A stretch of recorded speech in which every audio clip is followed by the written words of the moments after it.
Hello guys. Last episode में हमने देखा था फॉर्च्यून टेलर, शाओहू और वाइल्ड डॉग टॉइस्ट को जाओ फैन एक रेस्टोरेंट में हद से ज़्यादा नशे की कंडीशन में मिला था। जब उन्होंने जाओ फैन के बंदर से इस बारे में पूछा था, तब बंदर ने उन्हें इशारों से बताया था कि जाओ फैन की ऐसी हालत एक लड़की की वजह से हुई है। सभी लोग सोच में पड़ गए थे, आखिर वो कौन सी लड़की है जिसकी वजह से जाओ फैन की ऐसी हालत हुई है। लेकिन बाद में उन्होंने जाओ फैन को अपने साथ ले जाने का डिसाइड किया था। लेकिन जाओ फैन हद से ज़्यादा नशे में था और अभी के लिए वो होश में भी नहीं था। ऐसे में उसे अपने साथ ले जाना काफ़ी ज़्यादा मुश्किल भरा काम होने वाला था। अब आगे सीन चेंज हो जाता है और हमें कुंगवान सेक्स का सीन दिखाया जाता है। चारों तरफ काफ़ी सारी बिल्डिंग्स बनी हुई थी। उनके चारों तरफ एक बड़ा सा तालाब था। उसी तालाब के अंदर क्विंगन सेक का गार्डियन बीस्ट रहा करता था, जिसकी पावर काफ़ी ज़्यादा थी। आज आखिरकार ली क्विंगन सेक्ट पहुंच चुका था। क्विंगन सेक्ट पहुंचकर वो टोंगटियान पीक पर जाने लगता है। तभी रास्ते में उसे ग्रैंड मास्टर का डिसाइपल चाउची मिल जाता है। ये चाउची वही है जो जाओ फैन को उसका गांव तबाह होने के बाद क्विंगन सेक्ट लेकर आया था। ली को देखकर चाउची जल्दी से आगे आता है और आगे आकर कहता है, ब्रदर ली, आखिर तुम यहाँ पर क्या कर रहे हो? इस पर ली हंसते हुए कहता है, कुछ नहीं, बस मुझे आपके ग्रैंड मास्टर से थोड़ा काम था। ये सुनकर चाउची चौंक जाता है और उससे पूछता है, क्या मैं जान सकता हूँ आपको ग्रैंड मास्टर से क्या काम था? इस पर ली हंसते हुए कहता है, कुछ खास काम नहीं था, बस मेरे मास्टर ने ग्रैंड मास्टर के लिए एक लेटर भेजा है और मुझे उन्हें वो लेटर देना है। ये सुनकर शाओची अपना सिर हिलाने लगता है और वो कहता है, टीचर अभी के लिए क्रिस्टल हॉल में बाकी के पीक के हेड्स के साथ हैं, चलो मैं तुम्हें वहाँ ले चलता हूँ। और वो दोनों टोंगटियान पीक पर जाने लगते हैं। रास्ते में शाओची कहता है, ली, क्या तुम्हारे मास्टर अपने एकांत से बाहर आ गए हैं? इस पर ली हंसते हुए कहता है, हाँ, वो आज से कुछ दिनों पहले ही एकांत से बाहर आ गए हैं। ये सुनकर शाओची चौंक जाता है और चौंक कर कहता है, मुझे लगा नहीं था कि वो सच में एकांत से बाहर आ गए होंगे। खैर, ये काफ़ी अच्छी बात है, पर क्या तुम मुझे बता सकते हो आखिर तुम्हारे टीचर ने ग्रैंड मास्टर को लेटर क्यों भेजा है? इस पर ली हंसते हुए कहता है, कुछ खास नहीं है, बस मेरे टीचर ग्रैंड मास्टर से मिलना चाहते हैं। ये सुनकर शाओची चौंक जाता है, लेकिन फिर वो भी हाँ में सिर हिलाते हुए कहता है, काफ़ी समय हो गया तुम्हारे टीचर को सेंट्रल प्लान में आए। खैर, ये काफ़ी अच्छी बात है कि वो सेंट्रल प्लान में आकर ग्रैंड मास्टर से मिलना चाहते हैं। अभी के लिए ली क्विंगन सेक्ट के गार्डियन बीस्ट को देख रहा था। ये देख शाओची उसे बताता है, इस गार्डियन बीस्ट को हमारे क्विंगन सेक्ट के फाउंडर ने पालतू बनाया था और आज उनके जाने के बाद भी ये गार्डियन बीस्ट हमारे क्विंगन सेक्ट की रक्षा कर रहा है। इसने पिछले कई पीढ़ियों में हमारे क्विंगन सेक्ट की रक्षा की है। इसे लगभग हज़ारों साल हो गए हैं हमारे क्विंगन सेक्ट की रक्षा करते हुए और इसकी पावर बहुत ज़्यादा है। इस गार्डियन बीस्ट की वजह से हमें ईविल सेक्ट के हमलों से डर नहीं लगता है। इस पर ली आसपास नज़रें मारते हुए कहता है, मुझे लगता था हमारी फैंगजियान वैली का इन्फर्नो एल्टर ही सबसे अच्छी जगह है, लेकिन क्विंगन सेक्ट को देखने के बाद अब मुझे समझ आ गया है कि दुनिया सच में काफ़ी ज़्यादा बड़ी है। खैर, मैं तुमसे पूछना चाहूँगा शाओची, आखिर आज से कुछ दिनों पहले तुम्हारे क्विंगन सेक्ट ने मिस लू को हमारे फैंगजियान वैली क्यों भेजा था? क्या कोई ज़रूरी काम था? वहाँ आकर उन्होंने कहा था कि वो हमारे फैंगजियान वैली के मास्टर से मिलना चाहती हैं। क्या उस समय उन्हें कोई ज़रूरी काम था? इस पर शाओची अचानक से चौंक जाता है। उसके चेहरे पर अजीब से एक्सप्रेशन दिखने लगते हैं, लेकिन वो जल्दी से अपना एक्सप्रेशन छुपा लेता है। पर ली ने एक्सप्रेशन देख लिए थे। खैर, शाओची कहता है, नहीं, मुझे इस बारे में कुछ भी नहीं पता, पर लू लौटने के बाद ये कह रही थी कि वो फैंगजियान वैली के मास्टर से नहीं मिल पाई थी, लेकिन एक फ़ाइट में तुमने उसकी काफ़ी ज़्यादा मदद की थी, उसके लिए शुक्रिया ली। ये सुनकर ली हंसते हुए कहता है, उसमें शुक्रिया की क्या बात है, उल्टा मुझे तो लू को शुक्रिया कहना चाहिए। अगर वो उस फाइट में नहीं होती तो मैं ज़रूर उस फाइट में मारा जाता। ऐसी ही बातें करते करते फाइनली वो लोग टोंगटियान पीक के पास पहुंच जाते हैं। अभी के लिए वो दोनों क्रिस्टल हॉल के बाहर खड़े हुए थे। थोड़ी देर तक बाहर रुकने के बाद फाइनली वो दोनों क्रिस्टल हॉल के अंदर एंटर कर जाते हैं।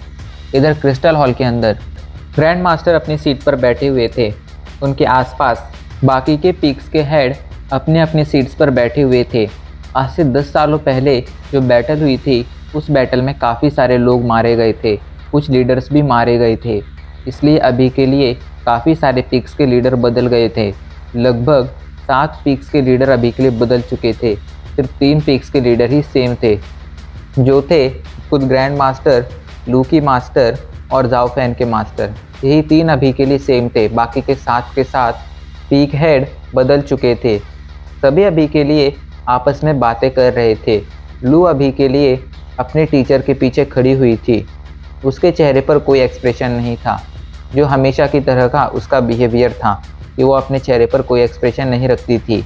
लेकिन अभी के लिए एक अजीब बात थी कि उसके चेहरे पर भले ही कोई एक्सप्रेशन नहीं था, लेकिन उसके शरीर से एक अजीब सा ऑरा निकल रहा था, जैसे कि वो काफ़ी ज़्यादा दुख में हो।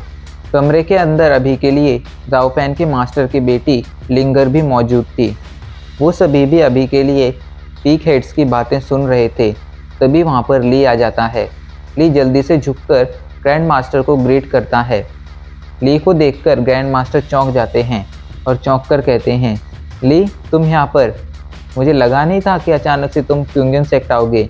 इस पर ली हंसते हुए कहता है, मेरे मास्टर ने अभी के लिए मुझे आपके पास एक काम के सिलसिले में भेजा है।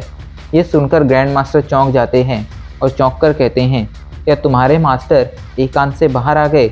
इस पर ली हाँ में सिर हिलाते हुए कहता है, हाँ वो आज से कुछ दिनों पहले ही एकांत से बाहर आ गए हैं। ये सुनकर ग्रैंड मास्टर हंसने लगते हैं और हंसते हुए कहते हैं, तुम्हारे मास्टर पता नहीं क्यों एक दिन अचानक ही एकांत में चले गए थे। तब से मुझे उनकी काफ़ी चिंता हो रही थी, पर अच्छी बात यह है कि अब वो लौट आए हैं। खैर तुम मुझे ये बताओ कि आखिर तुम्हारे मास्टर ने तुम्हें यहाँ पर क्यों भेजा है? इस पर ली जल्दी से अपने पास से एक लेटर निकालता है और वो लेटर ग्रैंड मास्टर को देते हुए कहता है, ग्रैंड मास्टर मेरे टीचर ने ये लेटर आपको देने के लिए कहा था, प्लीज़ ये लेटर ओपन कर कर पढ़िए। ये सुनकर ग्रैंड मास्टर वो लेटर ले लेते हैं और उसे खोल कर देखते हैं। काफ़ी देर तक वो उस लेटर को पढ़ते रहते हैं। वो लेटर पढ़ने के बाद वो उसे फोल्ड कर कर वापस से एनवलप में डाल देते हैं। लेकिन लेटर पढ़ने के बाद वो कुछ नहीं कहते हैं। वो अपनी एक अलग ही दुनिया में खो जाते हैं। काफ़ी देर तक शांत रहने के बाद फाइनली वो कहते हैं, ली क्या तुम्हारे मास्टर ने तुम्हें लेटर देने से पहले कुछ कहा था? इस पर ली हाँ में सिर हिलाते हुए कहता है, मेरे मास्टर ने कहा था कि क्विंगन सेक्ट के ग्रैंड मास्टर तुम्हें जो भी ऑर्डर दें तुम उसे ज़रूर फॉलो करना। उनका ऑर्डर तुम्हारे लिए मेरे ऑर्डर जैसा ही होगा। ये सुनकर ग्रैंड मास्टर परेशानी में अपना सिर हिलाने लगते हैं और कहते हैं, लगता है तुम्हारे टीचर ने सारी जवाबदारी मुझे ही दे दी है। खैर मैं चाहता हूँ कि अभी के लिए तुम कुछ दिनों तक यहाँ पर रुको, कम से कम तब तक तो रुको जब तक तुम्हारे मास्टर हमारे क्विंगन सेक्ट नहीं आ जाते हैं। इस पर ली हाँ में सिर हिलाते हुए कहता है, ठीक है ग्रैंड मास्टर, मैं यहीं पर रुकूंगा। ये सुनकर ग्रैंड मास्टर सोच में पड़ जाते हैं। थोड़ी देर तक सोचने के बाद वो अचानक से लू की तरफ देखते हैं और लू को देखते हुए कहते हैं, लू तुम ली को काफ़ी अच्छी तरह से जानती हो। पिछले कुछ सालों में तुम लोग काफ़ी बार मिले हो, ऐसे में तुम लोगों के बीच काफ़ी अच्छी दोस्ती हो गई होगी। इसलिए मैं चाहता हूँ कि अभी के लिए तुम जब तक ली क्विंगन सेक्ट में रुकता है तब तक उसका ध्यान रखो और उसे हमारा पूरा क्विंगन सेक्ट घुमाओ। ये सुनकर लू चौंक जाती है और चौंक कर अपनी मास्टर की तरफ देखने लगती है। उसकी मास्टर भी अभी के लिए शौक में थी और वो भी कुछ सोच रही थी। उनकी नज़रें अभी के लिए ग्रैंड मास्टर पर टिकी हुई थी, जैसे वो ग्रैंड मास्टर से पूछना चाहती हो, आखिर आपने लू को ये ऑर्डर क्यों दिया? लेकिन ग्रैंड मास्टर बस उन्हें एक इशारा करते हैं। वो इशारा देख फाइनली लू की टीचर कहती हैं, लू सेक्ट हेड जैसा कह रहे हैं तुम वैसा ही करो, और वैसे भी तुम दोनों काफ़ी अच्छे दोस्त हो, ऐसे में तुम्हें उसका ख्याल रखने में प्रॉब्लम नहीं होनी चाहिए। अपने टीचर की बात सुनकर लू चौंक जाती है, लेकिन वो अपने टीचर के ऑर्डर को मना भी नहीं कर सकती थी। इसलिए फिर वो अपना सिर हिलाते हुए कहती है, ठीक है टीचर, मैं वैसा ही करूँगी जैसा आप कह रही हैं। इधर जैसे ही लू ऐसा कहती है, अचानक से ली को काफ़ी ज़्यादा खुशी महसूस होने लगती है कि उसे अब लू के साथ वक्त बिताने का मौका मिलेगा। सभी की नज़रें अभी के लिए ग्रैंड मास्टर पर टिकी हुई थीं, लेकिन ग्रैंड मास्टर किसी को कोई जवाब नहीं देते हैं। ये देख कोई उनसे कोई सवाल भी नहीं पूछता है, लेकिन अभी के लिए सभी को थोड़ा बहुत शक हो गया था। सभी लोग शक की नज़रों से अभी के लिए ली को देख रहे थे। ली और लू अभी के लिए उस कमरे से चले जाते हैं। इधर कुछ देर तक ग्रैंड मास्टर की मीटिंग जारी रहती है। मीटिंग खत्म होने के बाद सभी पीक्स हेड कमरे से बाहर आने लगते हैं। अभी के लिए जाओफैन के ग्रैंड मास्टर कमरे से बाहर आ गए थे। उनके साथ ही सॉन्ग, उनकी वाइफ और उनकी बेटी लिंगर थी। बाहर आते ही अचानक से लिंगर ज़ोर ज़ोर से हंसने लगती है। ये देख लिंगर की माँ उससे पूछती है, आखिर तुम्हें क्या हुआ, तुम इतनी ज़्यादा क्यों हंस रही हो। इस पर लिंगर हंसते हुए कहती है, मॉम मुझे लगता है आपको जल्द ही स्मॉल बैम्बू पीक जाकर ब्रदर सॉन्ग के लिए शादी का प्रपोज़ल रख देना चाहिए, वरना बेचारे अपनी आंखें इधर उधर करते ही मर जाएंगे। ये सुनकर वो अचानक से चौंक जाती हैं और चौंक कर कहती हैं, आखिर मैटर क्या है। इस पर लिंगर हंसते हुए कहती है, क्या अभी आपने हॉल के अंदर कुछ देखा नहीं। इस पर सूरू नाम ही सिर हिलाते हुए कहती है, नहीं मैंने कुछ नहीं देखा। इस पर लिंगर उन्हें हंसते हुए बताती है, हमारे ब्रदर सॉन्ग को एक लड़की पसंद आ गई है जो स्मॉल बैम्बू पीक से बिलोंग करती है, इसलिए आपको जल्द से जल्द स्मॉल बैम्बू पीक की हेड चीयू के पास जाकर उनकी शादी का प्रपोज़ल रखना चाहिए। ये सुनकर सूरू चौंक जाती है और चौंक कर कहती है, सॉन्ग आखिर लड़की कौन है। ये सुनकर चौंक हड़बड़ाते हुए कहता है, नहीं नहीं कोई लड़की नहीं है। ये सुनकर लिंगर हंसते हुए कहती है, मॉम ब्रदर सॉन्ग अभी के लिए सिर्फ डर रहे हैं, मैं बताती हूँ ना वो लड़की कौन है। वो लड़की कोई और नहीं बल्कि हेड शियू की डिसाइपल वैन मिन है। ये सुनकर जाओफैन के मास्टर और सूरू चौंक जाती हैं और वो चौंक कर सॉन्ग को देखने लगते हैं, लेकिन अभी के लिए उनके चेहरे पर मुस्कान थी। वो दोनों हंसते हुए कहते हैं, तुम इतनी परेशान क्यों हो रहे हो, हमारे हिसाब से तुमने वैन मिन को चुनकर काफ़ी अच्छा किया, लेकिन पर हम ये नहीं जानते हैं कि वैन मिन तुम्हारे लिए क्या फील करती है। इस पर ब्रदर सॉन्ग जल्दी से कहते हैं, वो भी मेरे लिए सेम ही फील करती है। उसकी बात सुनकर सभी लोग तो चौंक कर उसे देखने लगते हैं। फिर सभी लोग ज़ोर ज़ोर से हंसने लगते हैं। इसके बाद मास्टर कहते हैं, सॉन्ग तुम चिंता मत करो, आज से कुछ दिनों बाद मैं स्मॉल बैम्बू वैली जाकर तुम्हारे लिए उस लड़की का हाथ ज़रूर मांगूंगा। अपने मास्टर की बात सुनकर सॉन्ग के चेहरे पर बड़ी सी मुस्कान आ जाती है। ये देख मास्टर उसे घूरने लगते हैं तो उसकी मुस्कान तुरंत गायब हो जाती है। जिसके बाद वो सभी अभी के लिए बिग बैम्बू वैली लौटने लगते हैं।